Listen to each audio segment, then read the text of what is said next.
Hello, and welcome to the Anthropohistory and Colonialism channel. I am Victor Collins, anthropologist, and we're gonna move through and forward in our course Galilee and the Jewish Revolt, Jews, Nazarenes, and Rome, the war that shaped the age of Pisces, which is such a very rich subject, but in a approach that for sure no one has told you yet. Therefore, stay with us to the end of the course. Leave your commentaries or and don't forget to like and subscribe. So our live today is called Threatened Freedom in the Month of Pisces, the conspiracy that has eliminated consciousness evolution. So in the entry to the month of Pisces, the tendency that comes within a martial culture, just as Aries is ruled by Mars, with the Abrahamic forces entering the Nile Valley, and Cairo becomes an important city.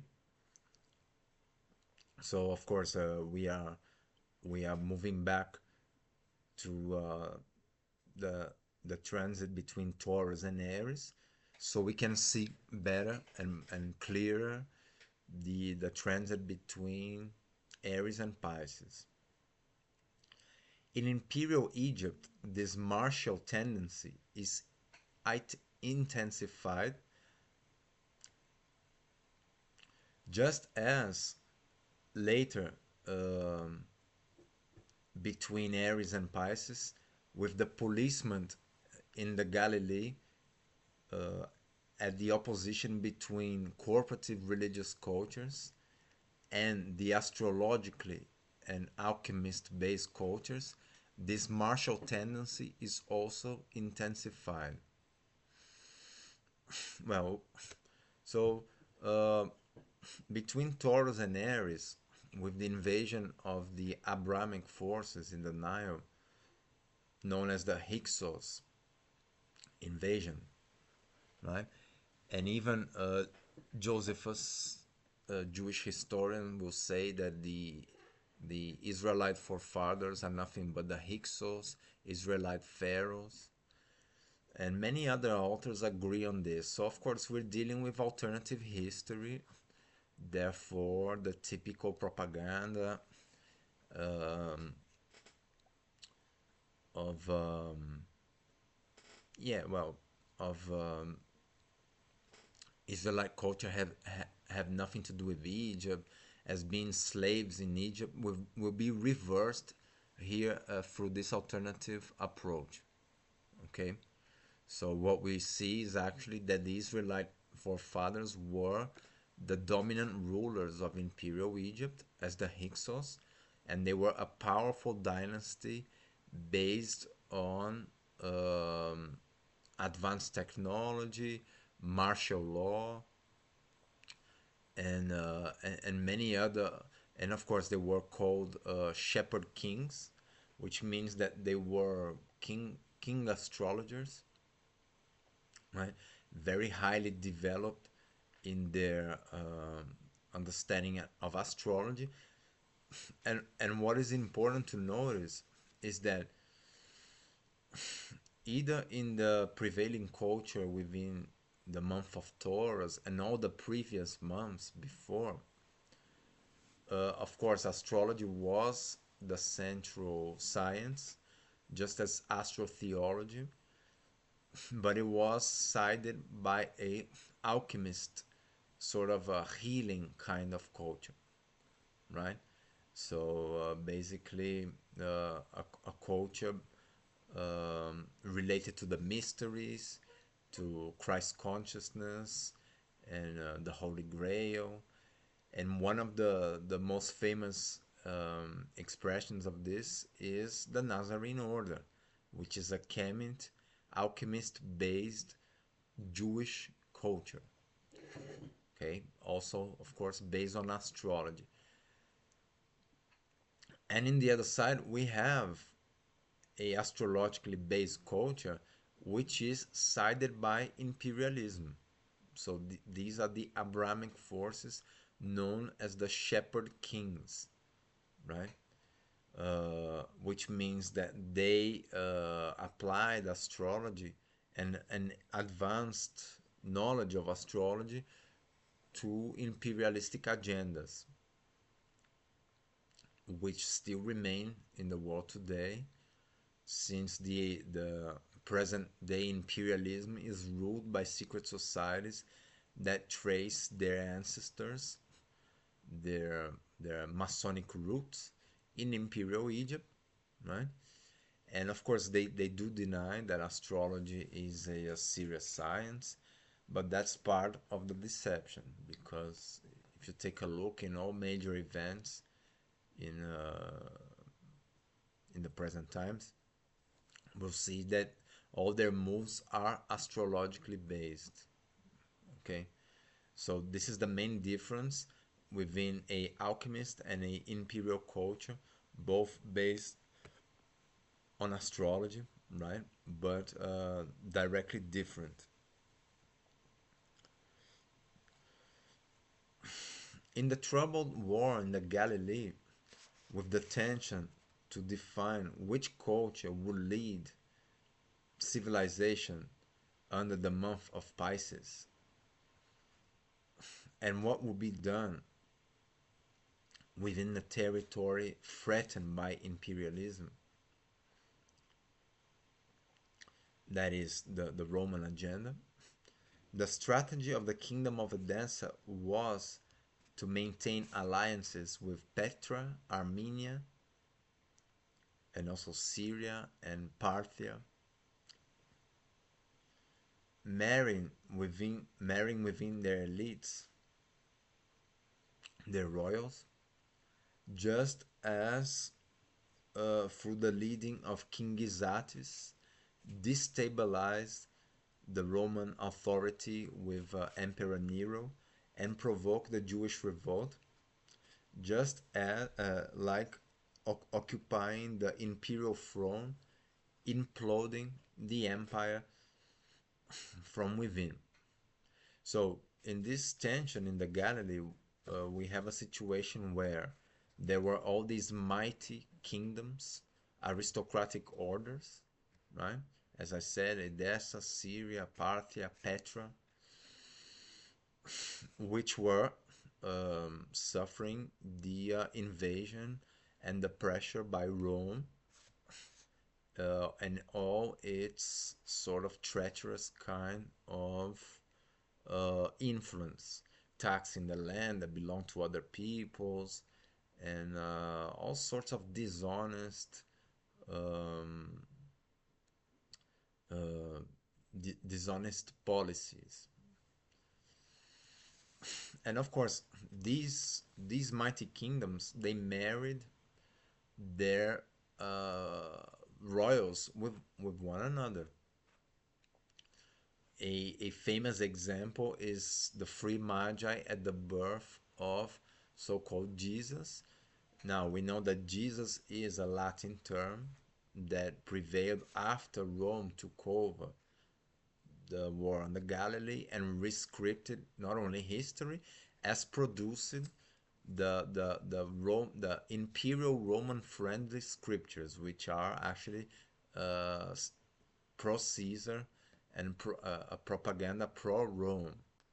Okay, I mean the Latin Bible, right?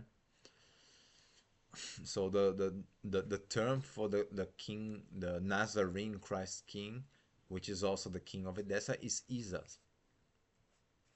And the Magi that visited Isa in its birth were Parthian.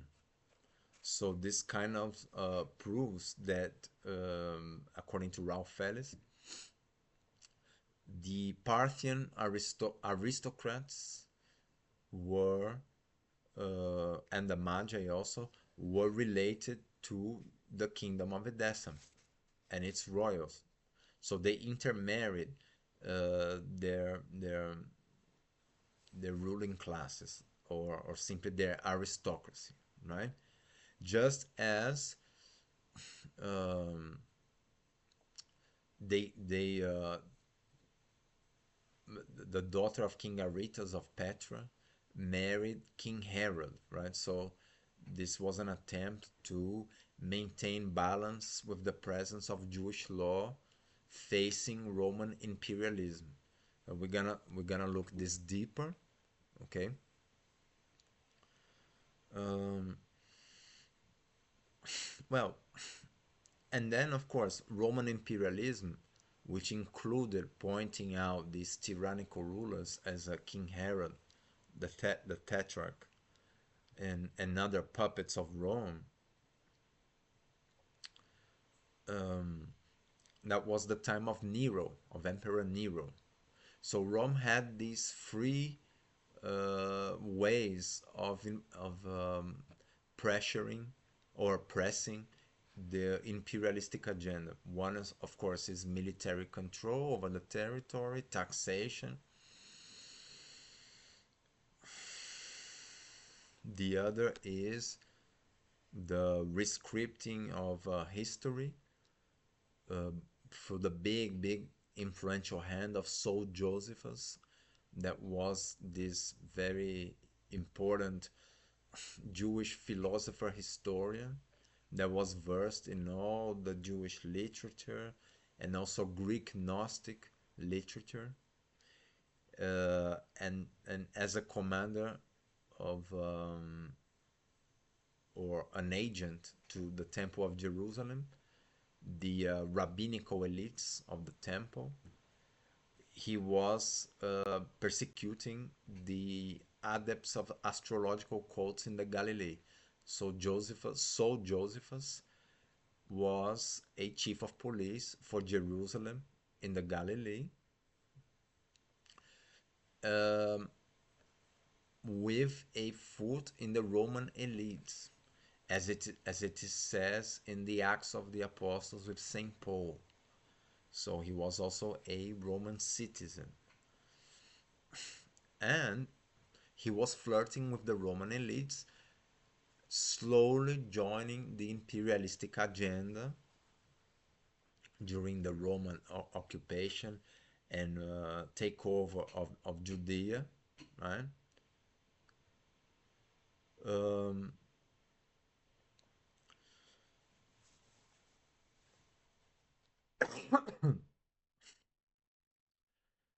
well,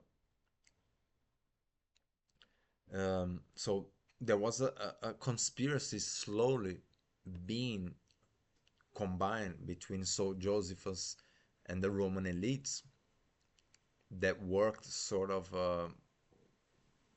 in the same way, persecuting the astrological cults, putting the adepts of astrological cults into prison.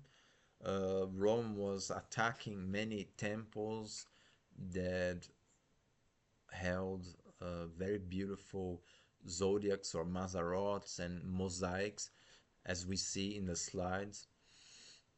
So basically, they were working for different powers, right? Jerusalem and Rome, which were also related through the appointment of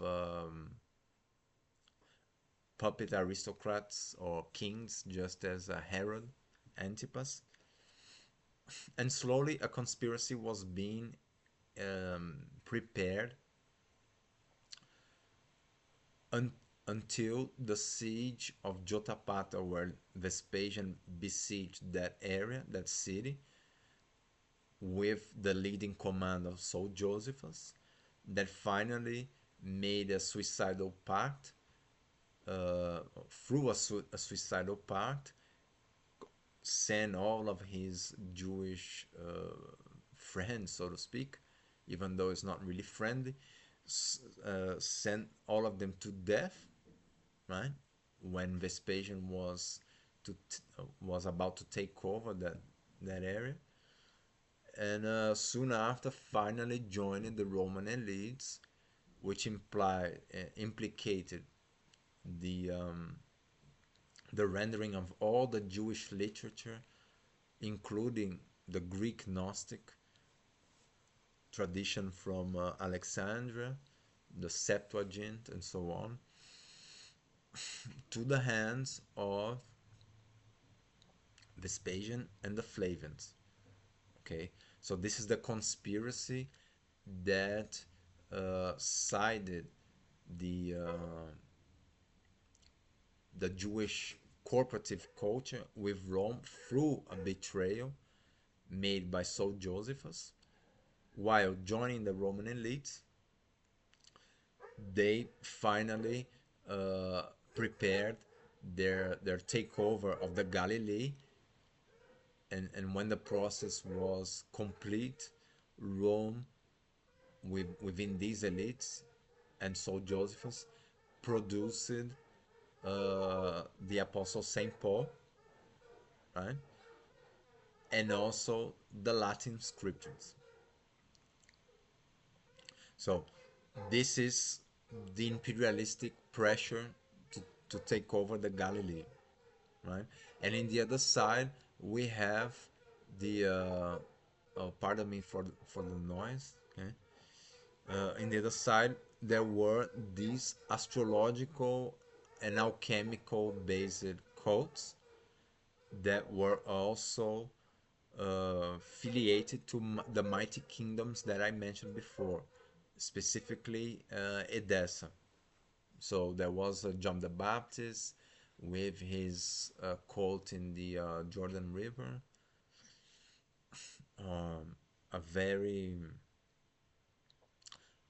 a very powerful cult with this messianic preparation for an eventual takeover of the mysteries under the sign of Pisces, which is the mystery of Christ consciousness, that was expressed, of course, through King Isatis, right? Through the Nazarene king, right?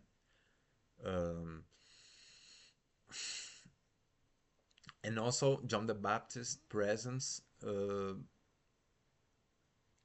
secured the authority of the kingdom of Edessa throughout that legion, that pardon me, that region, okay, because he was a prince of Edessa, right? And of course the Nazarene order presence in the Sea of Galilee, and actually through all the Galilee, because King Isatis, according to the Talmud and Ralph Ellis, was the governor of Judea. Okay, he was a very important authority in that region, while they were all suffering the imperialistic pressure from Rome. Well, so being the pardon me, the problem in that, the one of the central problems in that very intense situation in the Galilee, being the undefined culture that would lead civilization under Pisces. This situation forced a strategy by the Nazarene order and the kingdom of Edessa, which is illustrated in the Huqoq mosaic, the second slide, where King Isatis is offering a imperfect calf to the priest of the Temple of Jerusalem to be sacrificed, knowing that by being imperfect, it would be rejected and displease the authority of Nero, of the emperor. So the Edessan strategy was actually to destabilize the emperor's authority, provoke Rome to a military confrontation, as it happened before when the army of Edessa defeated the legion of Sextus Gallus. Okay, So, according to Ralph Ellis, the strategy consisted in destabilizing Nero's authority, confront Rome, right? Everyone knew that Nero was going to die, and he did by treason. He was murdered in Rome itself, right? And then with the vacant throne, King Isatis would take over the throne of the Roman Empire.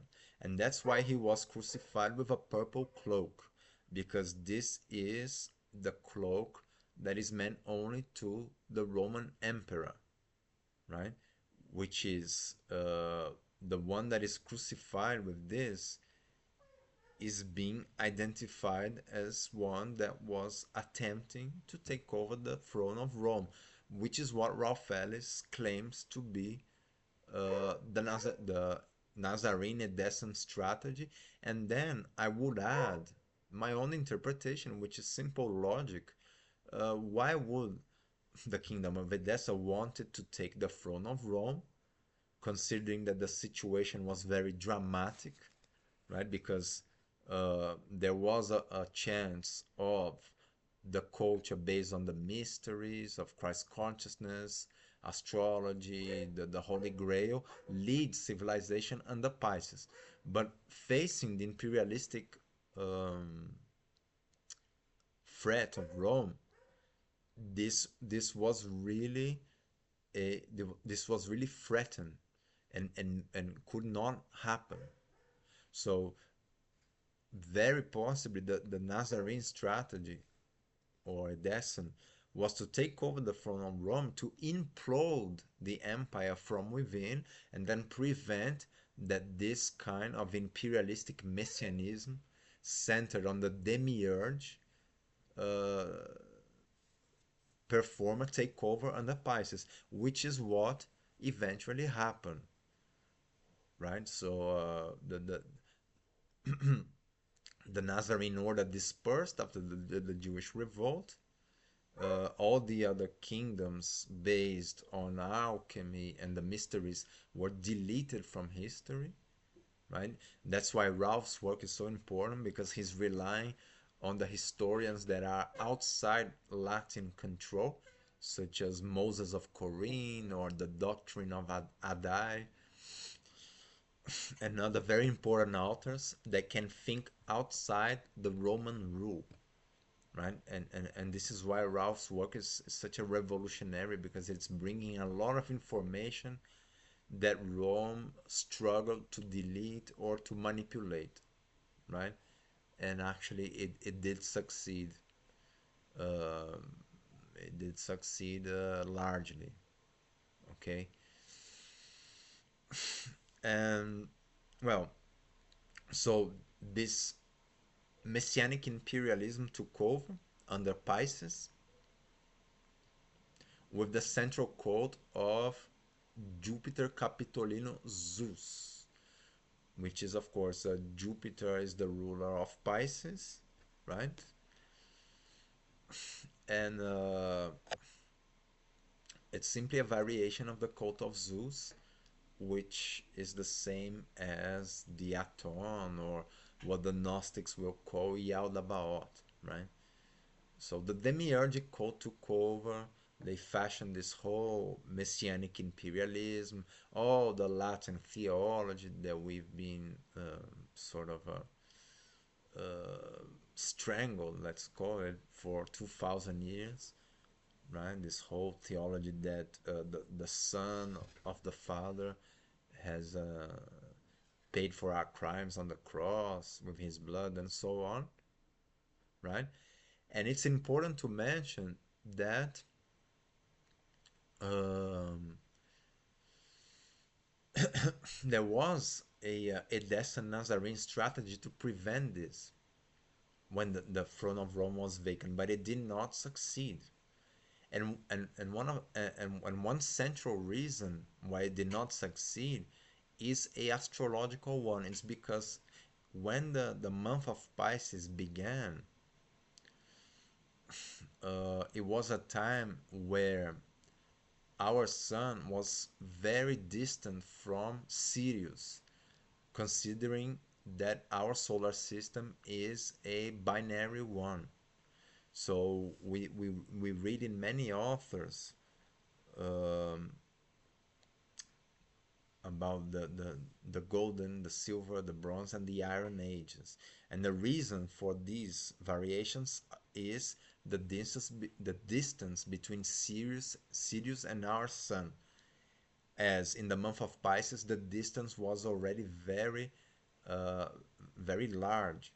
So that was the moment of the Iron Ages. Therefore, the um, the cult of the demiurge took over, right? As the culture of the mysteries and esoteric knowledge beside astrology had to disperse into clandestinity. Just a moment, please.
Okay, pardon me.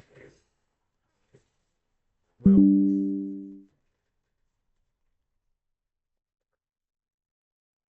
so equally disturbing to the imperial agenda was the presence of the powerful kingdoms and mighty aristocracies in the region through their kings and queens.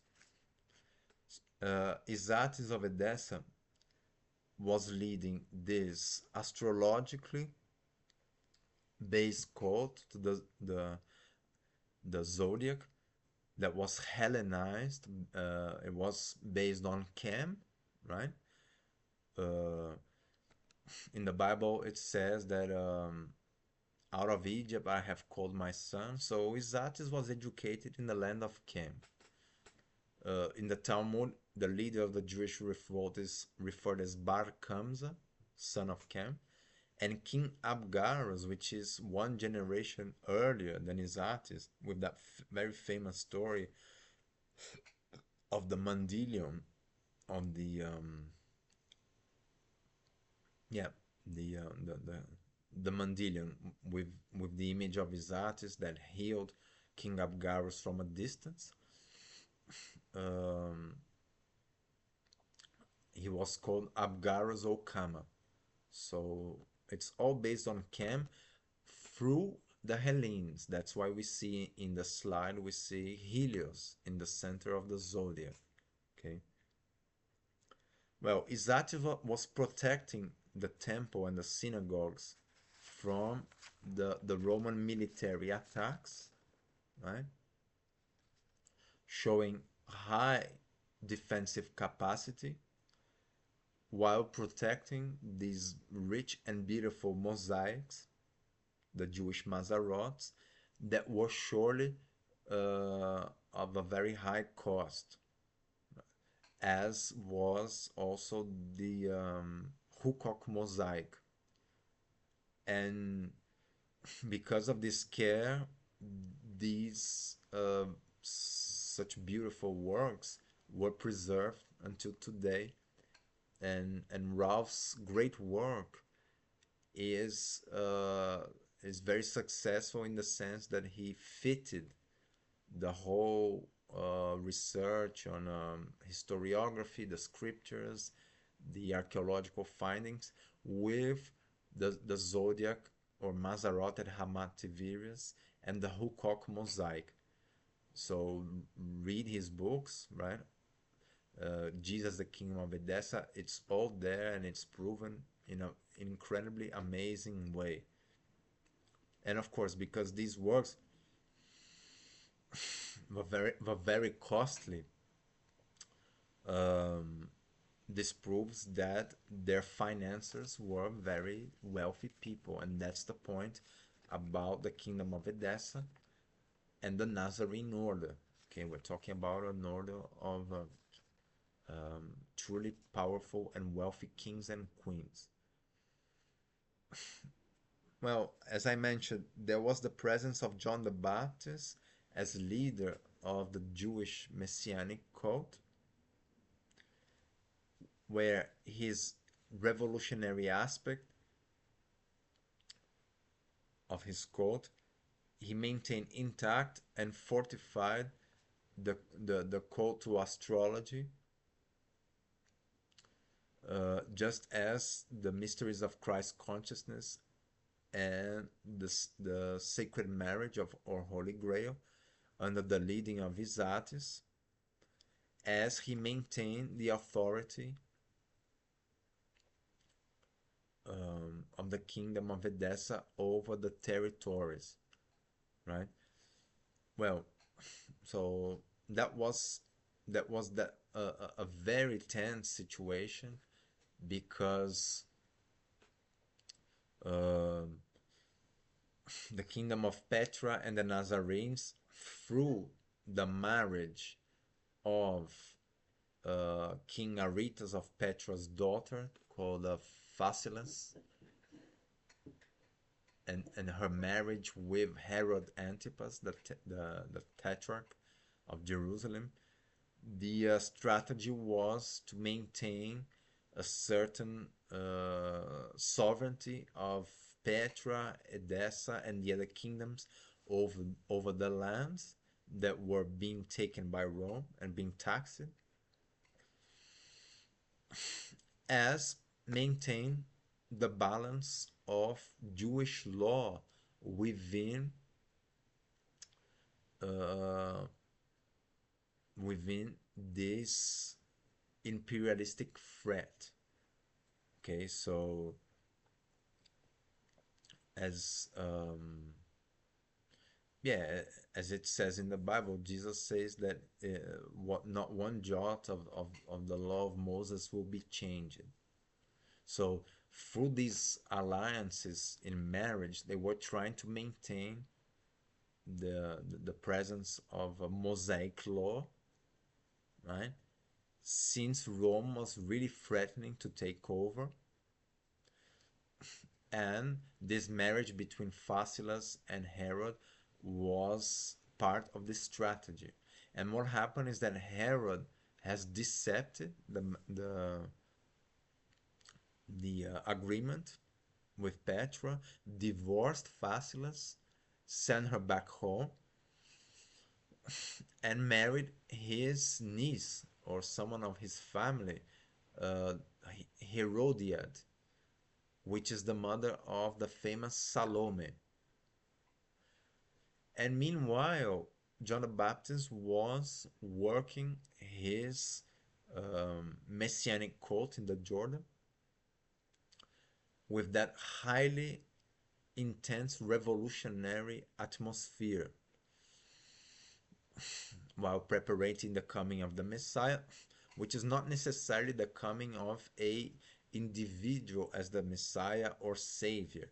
It's more to do with the coming of Christ consciousness in a prevailing and in a permanent way. That's what they were struggling to do, to basically destroy the imperialistic agenda, uh, fail Romans' plans for the region, and come with a astrologically based culture, aside the mysteries of Christ consciousness and the Holy Grail, which of course Mary Magdalene was not only a queen, and this is not a metaphor, okay? We're talking about real aristocrats, wealthy, okay? Um, so these mysteries could have prevailed with their strategy facing Roman imperialism. And that's why the John the Baptist cult in the Jordan was very dangerous to the imperial agenda, because he had many adepts, and also he was um, a sort of a charismatic and a revolutionary figure. Well, with the divorce between Herod and Phasaelus, Herod marries Herodias, and her daughter Salome performs a sensual sexual dance for King Herod in a certain night. Herod becomes enamored and tells her that she could ask whatever she wished in the domain of his kingdom. And she asked, that's a very famous scripture, right? She asked for John the Baptist's head in a platter.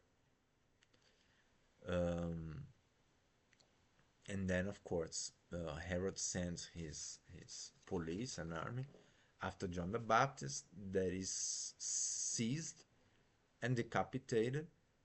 He spent a while in the prison of Fort Macheronte, or yeah, before he was decapitated. And well, after this, Herod betrayed the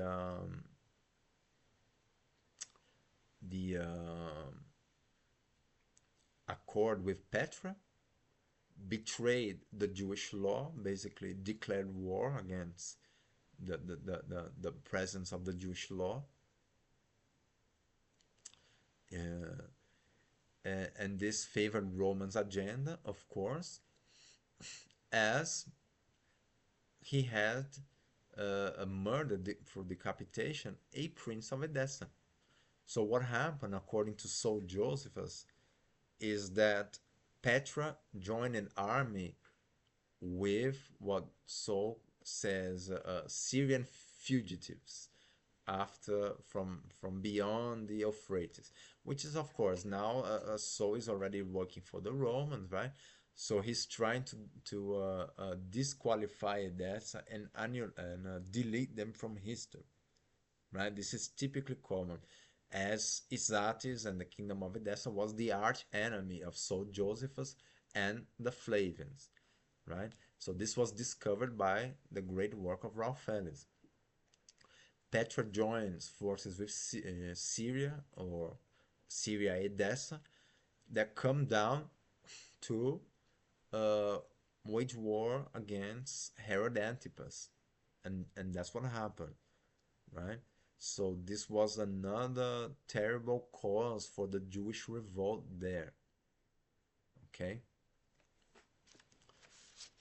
Well, and there's also the famous Queen Helena of Edessa, which was a incredibly central figure before the war in the Galilee has ended, since she was um, a benefactor of the Jewish population, as she financed with the wealth of Edessa a golden menorah candelabrum of solid gold, and offered to the Temple of Jerusalem, which changed the whole Jewish culture in the region, right? So she offered a incredible gift to the Jewish population, a solid gold menorah, very expensive gift, as she also alleviated a famine in Judea when Emperor Claudius was strangling the region and starving everyone to death, which is typically Roman, right? She imported grain from Egypt and figs from Cyprus to feed the Jewish population that was starving to death.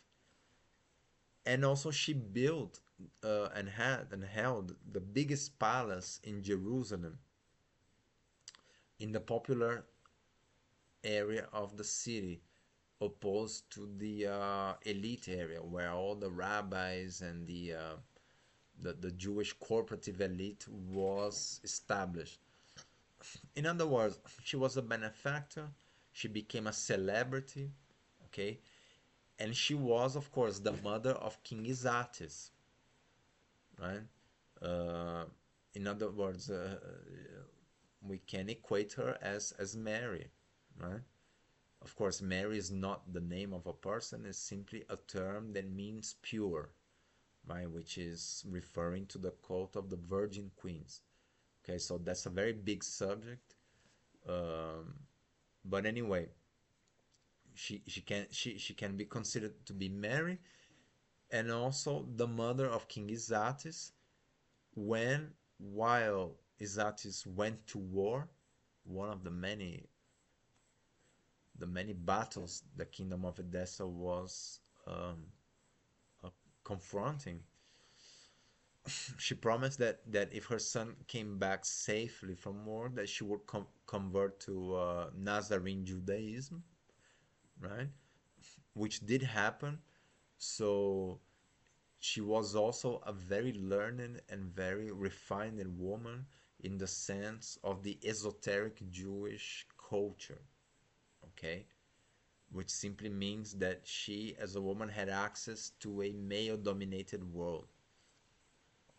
Right? She was very well versed in all that literature, uh, had the biggest temple in Jerusalem, and also the biggest sarcophagus, right?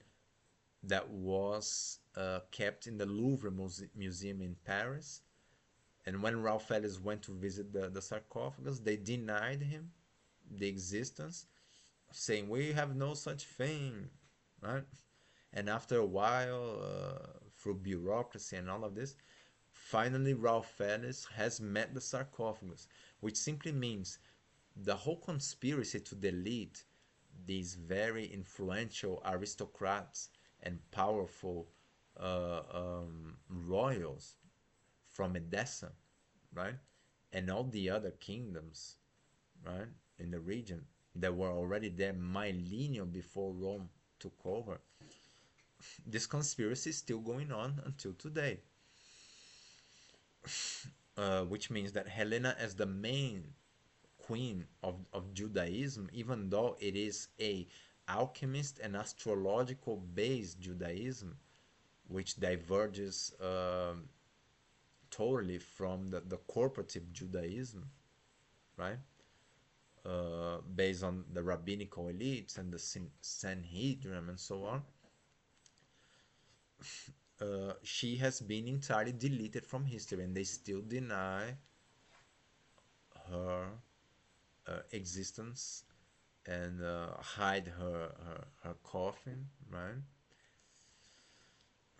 As uh, Rome, through the hands of Saul Josephus, aka Saint Paul, deleted all the Edessan aristocracy, right? Subverted the value of their titles, right? So Simon Kephas becomes Saint Peter, Mary Magdalene becomes a harlot, right?